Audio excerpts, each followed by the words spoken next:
जनसत्ता संपादकीय गति 110 शब्द प्रति minute. Be ready. 3, 2, 1 start. Kabul हवाई अड्डे के पास गुरुवार को जो हुआ वह एक तरह से उन्हीं आशंकाओं का त्रासद सच में तब्दील होना है जो अफ़गानिस्तान पर तालिबान के नियंत्रण के साथ ही जताई जाने लगी थी। यों 2 दशक पहले की अपनी छवि के मद्देनज़र उठते सवालों के बीच हाल के दिनों में तालिबान की जैसी प्रतिक्रियाएं सामने आई थीं, उसमें एक उम्मीद यह बन रही थी कि इस बार शायद उसका कुछ अलग रुख देखने को मिले। हो सकता है कि तालिबान अपने शासन को लेकर विश्व में कायम एक धारणा को तोड़ना चाहता हो, लेकिन तालिबान के संघर्ष के जो तौर तरीके रहे हैं उसमें न केवल खुद उसकी बल्कि प्रतिद्वंद्वी गुटों की ओर से भी हिंसा और आतंक की घटनाएं आशंका के अनुरूप ही होती हैं। काबुल हवाई अड्डे के पास 2 आत्मघाती हमलावरों और बंदूकधारियों ने वहां मौजूद भीड़ पर जिस प्राकृतिक हमला किया उसे इसी तरह देखा जा सकता है।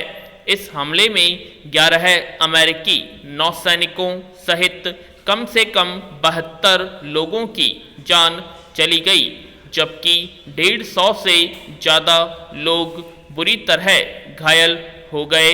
अंदाज़ा लगाया जा सकता है कि यह हमला कितना बड़ा भयावह और सुनियोजित था।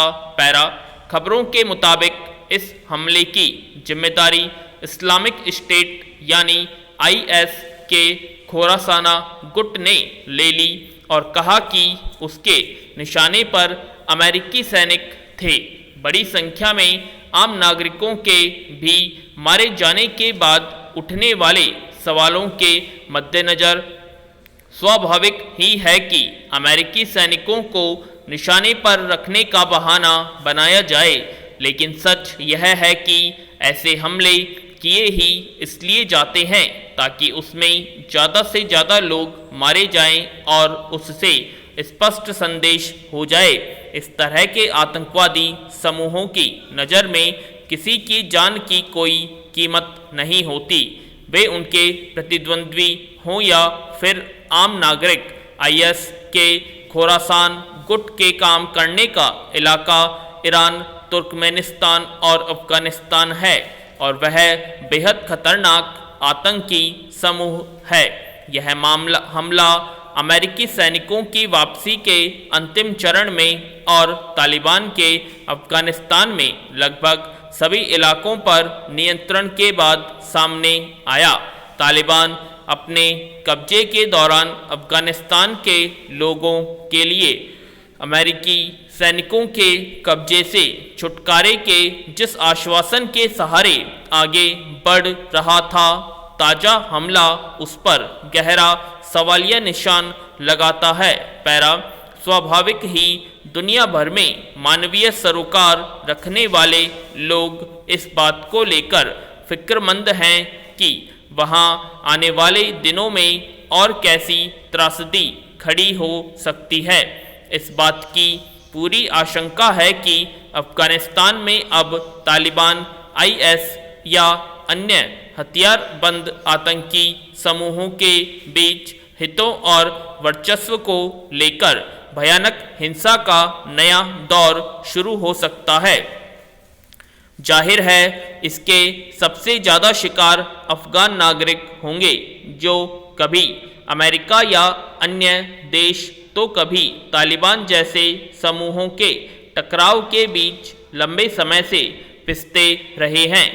अमेरिका या तालिबान सबका दावा यही रहता है कि वे अफ़गानिस्तान के लोगों के हित में खड़े हैं, लेकिन इस सबका हासिल दुनिया के सामने है। आज अफ़गानिस्तान में लोगों के सामने अपने भविष्य को लेकर पूरी तरह अनिश्चितता है। वहाँ हिंसा का दौर कब खत्म होगा यह कहा नहीं जा सकता। अफगान लोगों के हित सुनिश्चित करने के नाम पर वहां के संसाधनों पर कब्जे का जैसा खेल सालों से चलता रहा है, उसमें अफगानिस्तान का अब तक कोई भला नहीं हुआ है।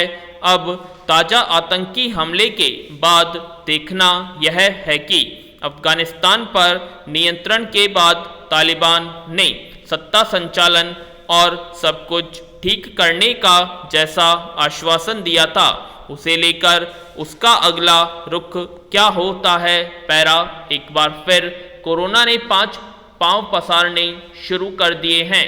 2 दिन पहले देश भर में संक्रमितों की संख्या घटकर 35,000 से नीचे पहुंच गई थी, मगर फिर 2 दिनों से आंकड़ा 40,000 से ऊपर पहुंच गया है। हालांकि कुछ मामलों में आधे से अधिक अकेले केरल में दर्ज हो रहे हैं, पर दूसरे राज्यों में भी थोड़ी ही सही संक्रमितों की संख्या बढ़ रही है। देश के 41 जिलों में साप्ताहिक संक्रमण दर 10% से अधिक है। इसलिए केंद्रीय स्वास्थ्य मंत्रालय ने लोगों से अपील की है कि अगले 2 महीने त्योहारी मौसम के होंगे। बाजारों में भीड़ भाड़ अधिक रहेगी, इसलिए इस दौरान अधिक सावधानी बरतने की ज़रूरत है। देखा गया है कि त्योहारों के बाद संक्रमण की दर कुछ बढ़ी हुई दर्ज होती है।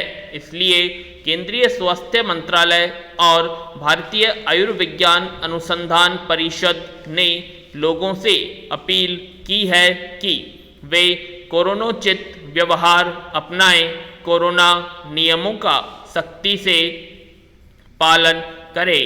अब महाराष्ट्र सरकार भी कुछ नियम कायदों में सख्ती करने जा रही है, क्योंकि वहां फिर से मामले बढ़ने शुरू हो गए हैं। मुंबई में 2 हफ्ते पहले संक्रमितों की संख्या घटकर 200 तक पहुंच गई थी, पर अब फिर 300 से ऊपर हो गई है। पैरा कोरोना की दूसरी लहर के धीमी पड़ते ही फिर से वही मनमानियां और लापरवाहियां देखी जाने लगी हैं जो पहली लहर के बाद देखी गई थी। तब बाजारों, सार्वजनिक स्थानों, सार्वजनिक वाहनों, शादी ब्याह आदि में लोगों ने जरूरी एहतियाती उपायों पर अमल करना बंद कर दिया था। इस बार भी वैसा ही होने लगा है। अब सारे बाजार खुल गए हैं, साप्ताहिक मंडियां भी लगने लगी हैं, सार्वजनिक वाहन पूरी संख्या के साथ चलने लगे हैं। इसमें हाथ धोते रहने, नाक मुंह ढकने तक की ज़रूरत बहुत सारे लोग नहीं समझते। अनेक लोग अब भी कोरोना रोधी टीका लगवाने को लेकर संशय में है। ऐसे में सरकार की चिंता समझी जा सकती है। व्यावसायिक गतिविधियों और लोगों के रोजमर्रा के कामकाज को लंबे समय तक रोककर संक्रमण पर काबू पाने का प्रयास व्यावहारिक नहीं कहा जा सकता।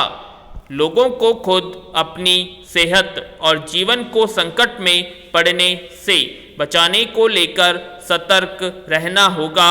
हर व्यक्ति केवल अपनी चिंता करने लगे तो इस समस्या को रोकने में बड़ी कामयाबी मिल सकती है। पैरा मगर लोगों में व्यक्तिगत जागरूकता बनाए रखने के साथ साथ ऐसे आयोजनों पर भी नियंत्रण रखने की ज़रूरत है। इससे इनकार नहीं किया जा सकता जिनसे अर्थव्यवस्था पर सीधा कोई असर नहीं पड़ता। खासकर राजनीतिक दलों को इस मामले में गंभीरता से सोचने की ज़रूरत है कि वे जिस तरह अपना शक्ति प्रदर्शन करने के लिए रैलियां निकालते हैं, उससे संक्रमण के प्रसार की आशंका बनी रहती है।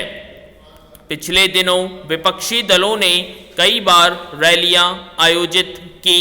अभी भाजपा देश भर में जन आशीर्वाद यात्रा निकाल रही है, जिसमें भारी संख्या में लोग जुट रहे हैं।